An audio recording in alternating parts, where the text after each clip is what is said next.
Someone has trademarked the word bleh. Bleh. I can no longer use it. Can I no longer bleh? This is literally what people do as a business tactic. I can prove I was using it before they claimed it. Okay. That's also part of the problem. Sometimes we go and we're like, hey, we need to take down a certain platform. And I'm telling you, I've done this for a long time. I know all the good and bad things that come with it. Hey, welcome back. I've been an entertainment attorney for over 10 years now. I run a law firm and I do a lot of trademark work. So today I'm giving you a lawyer's reaction to Nick Nocturnal's YouTube video, Metalcore is Ruined. And as I understand it, he is looking at this trademark, which is bleh. I can't even explain it. Let's just watch. Big day. Breaking news. The whole world has changed today. Who has the article? Where is it? Someone, somehow, not somehow, I mean, you go to a lawyer, has trademarked the word bleh, and many merch items are being removed because of it. I love Reddit. Thank you r/metalcore for the scoop. Independent clothing store Death Sentence have had their shirts mentioning bleh removed from their Etsy store after someone in Germany has started a company with that name and filed for the trademark. There's a company and it's in Germany that's called bleh. Can we start with this before even laughing about the trademark thing? There's a real company that exists that is called bleh. Well, I'll tell you, the real company, if it's like a limited liability company, it can literally be any name. And so we have companies that are called street names. I mean, they can be anything. And what often people do is for the name that's publicly used, it might be something else. So if you're like a record label, you might have some random LLC name, but the actual record label name that you use will be different. Now let's take a peek really fast just to see for the United States Patent and Trademark Office what the situation is in regards to bleh. All right, so these are the live registrations. So there's a current live registration for bleh in the class of 25, which is for clothing, and we see bottoms as clothing, headwear, tops as clothing. There's also class 18 for backpacks, book bags, sports bags, bag bums, and then let's see who owns this. The owner is Forbidden Alchemy Incorporated, which is in Texas. Let's go back to Germany. I think it's a good name. It looks, guys, no way. What, guys, I know what font, this is Danger Slant font. Are you kidding me? Are you kidding? I'm gonna open up Photoshop right f***ing now. Bleh. Okay, I'm typing bleh in.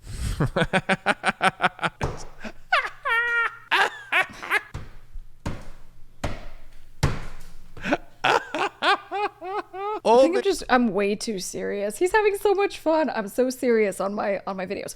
So I think he's about to talk about the font. So just so you guys know, if you use a font from someone else's website, you want to make sure that you have the right to use that font. So there's all kinds of websites that will license the right to use a font. And it's really important that if it becomes like your font that you use, that you make sure you have a license because they will come find you. Trust me, I'm a lawyer. I know. They did. Was cut off these little balls. Wait a second. Can you even... Danger Slant font is not free for commercial use. Download. Is this free for commercial use? I don't even think this is free for commercial use. That's so fucking funny. This is by deathsentence.uk who made this post here. Can you trademark bleh? Because someone just has, and my Etsy listings have been removed as a consequence. That's insane. Someone in Germany has just trademarked the word bleh as their own, and a consequence, I can no longer use it. Can I no longer... bleh? Like, do I get sued? Some of you may be wondering because we're talking about the Germany bleh. We just looked at the US bleh. So you want us at least start with registering a trademark that you own in the country that you reside. If you're registering the trademark at the federal level, meaning to have protection in all the places in your country, that's good. At least here in the US, you can also register at the state level, but it doesn't give you protection in other states. What a lot of people will ask me is they go, well, if I register a trademark in my country, right, and maybe I'm not in the United States, am I protected because of my registration in my country? And the answer is no. You actually do need to go to each country to register your trademark, and so it gets really expensive. That's why you'll see bigger brands like, let's say Pepsi, they're gonna go hire a trademark in the other country, get the trademark, do all the things. So logistically, that's how it works. What happened? When you trademark an onomatopoeia or however you say that weird ass word, I can prove I was using it before they claimed it as their own, as can dozens of others, people, brands, bands out there. What are your thoughts? Okay, well, let me give you my thoughts. He has good thoughts. I'm sure we'll get to that. And let me preface this by saying, this is related to U.S. law, okay? But if you can prove that you were first in time to actually use the trademark in association with the thing that is registered. So meaning, remember we looked at the classes? You don't just be like, I own the trademark and I own it in regards to all the things that are ever existing in the world. No, you need to actually claim what is it related to. So for you music people, common registrations that you'll have will be in the classification of 25 for merchandising, 41 for live performances, 9 for your actual music that you create. And so this is how you can actually have multiple people using the same name if they're doing totally different things. And I consider it like different marketplaces. So then you have, mom who has like a crochet business and she has the same band name as you. It might be okay. But I go back to, all right, but whoever used the name first in commerce, right? They're actually selling goods and services. They have a priority claim. So sometimes even if someone gets a trademark, someone else can come out of the woodworks. And if they can prove that they were using it before anybody else, they can actually file to get the other registered trademark canceled. A Music Attorney is your #1 legal resource for artists, producers, and record labels. Get contract templates, one-on-one legal advice, free master classes, and everything you need for your music business. Go to topmusicattorney.com. Bro, Orion must be in shambles right now. Oh, where's Orion? Orion, brother. Shit. Wait, Frost is also a U.S. trademark. Wait, what? USPTO.report.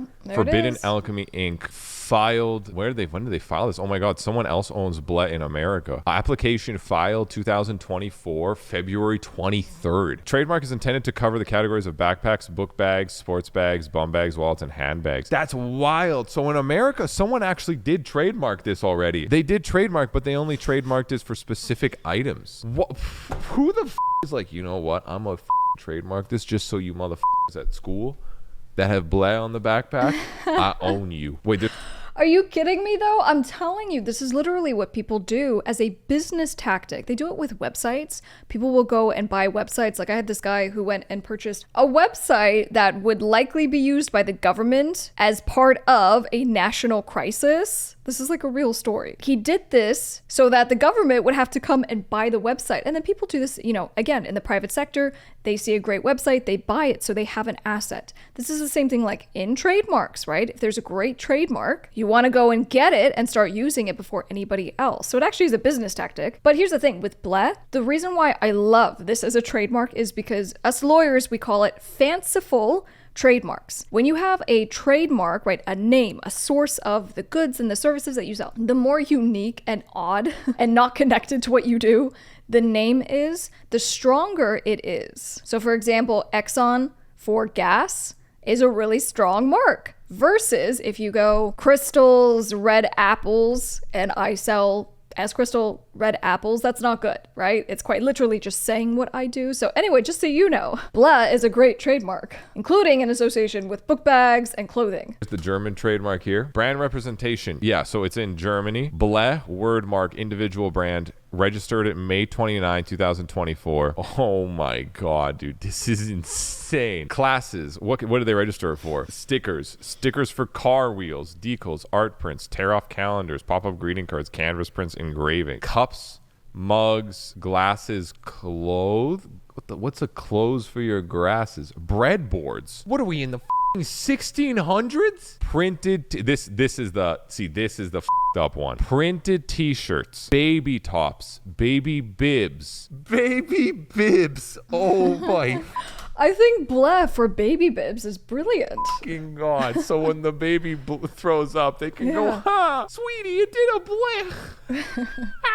Exactly. Oh my God, this is way funnier than I thought it was. Baby linen, dude, they're making, this is really kids demographic. Baseball caps, bobble hats.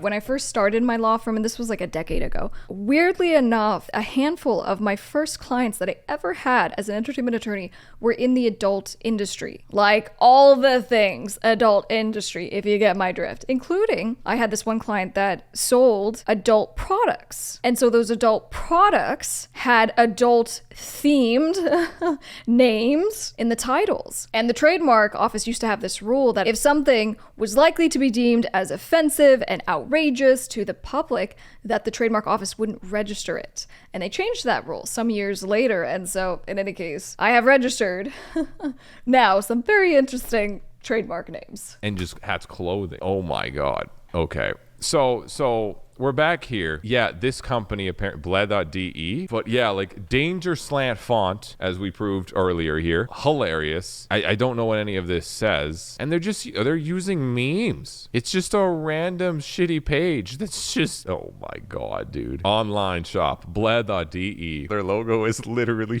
danger slant. I cannot get over this.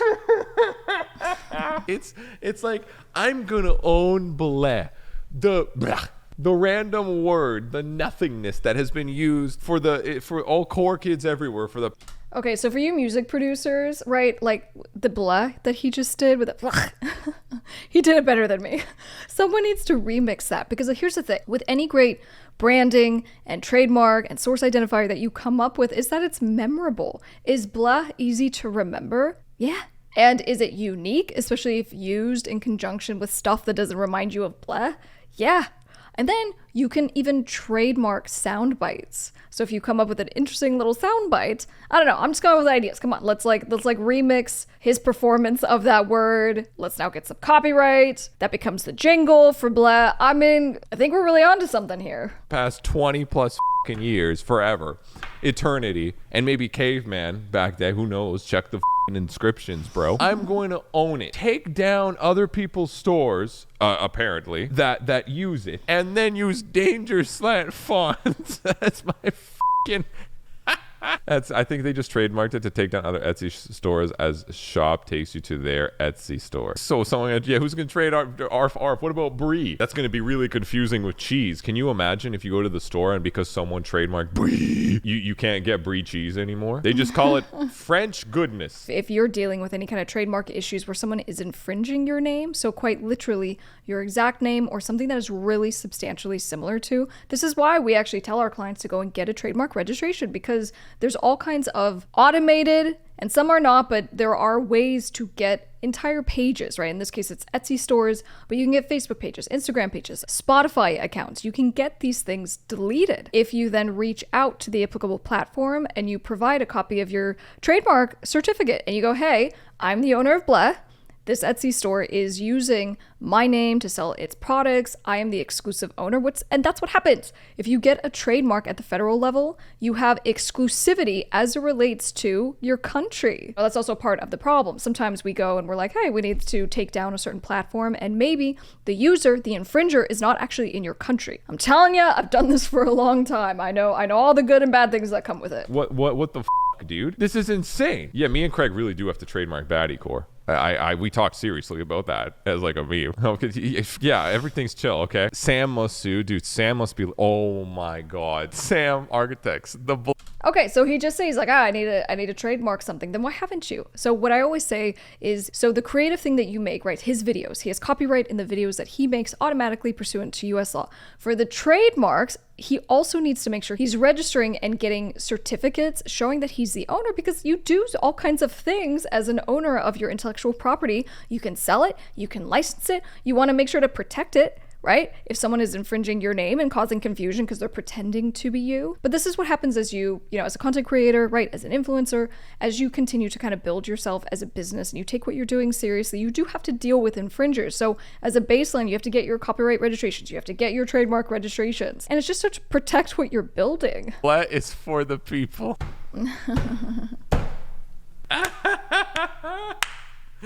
Oh my god. I'm immediately gonna start working on some Bleh designs out of spite. They've disabled old comments on their posts. I literally just Bleh and a German man took my esophagus. Oh my god, dude. That's so insane. I can't believe this is... Guys, we live in a world where someone owns Bleh.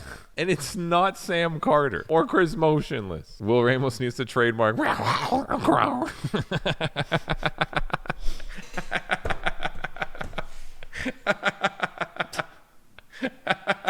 The period to object to the German one ended on the 30th of September. That's insane, dude. Yeah, so what he's talking about is that when you get the okay from the trademark office, and again, I'm going by the way the US does it, but you get the stamp of approval, you made it through. At this point, you're usually about a year. Guys, for the timing on this, after you file, it usually takes about a year before you even get a response from the trademark office, and then sometimes there's problems, and that's why you want to make sure you have an attorney who's filed for you, because then we can deal with it and put it forth, the legal arguments and all this stuff, okay? So you're a year into the game at this point. And then let's say you get the stamp of approval, then your trademark goes to publication, meaning there's a period of time that the trademark office, puts on it's called the official gazette. And so it goes on the official gazette, and the trademark office says, hey, rest of the world, we're letting you know these are the trademarks that we are approving.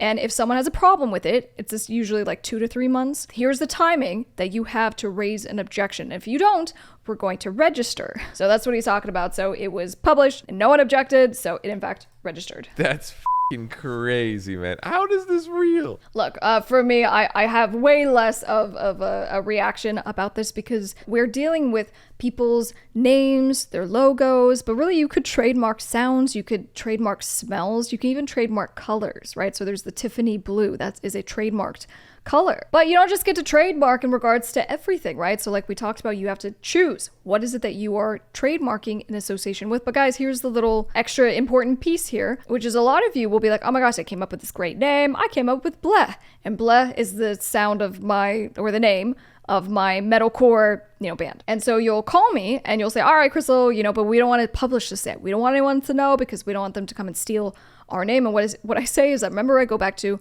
whoever uses it first has a priority claim to it. Make sure you use it as soon as possible in relation to the stuff that you're doing. If you're making music, if you are making merchandise, start using it as soon as possible. But we do what's called a knockout search. And we look at the relevant marketplace, we look at the USPTO, we look at all the places, and we generate a little report to you. And we go, hey, just so you know, there's 3 Bless in the United States, and this is what they do. And we think they might have a priority claim, or you're good to go, no worries. And you want to do that because save yourself a year of your life. And sometimes, unfortunately, the news comes back and we're like, hey, there's another Bleh and they're doing the metalcore thing. So you may want to consider a different name if you haven't started putting out your music. So I hope this provided some clarification. If you need some help, contact Delgado Entertainment Law. We do the knockout searches, we do the trademark filings, and we got you. I'll see you on the next one.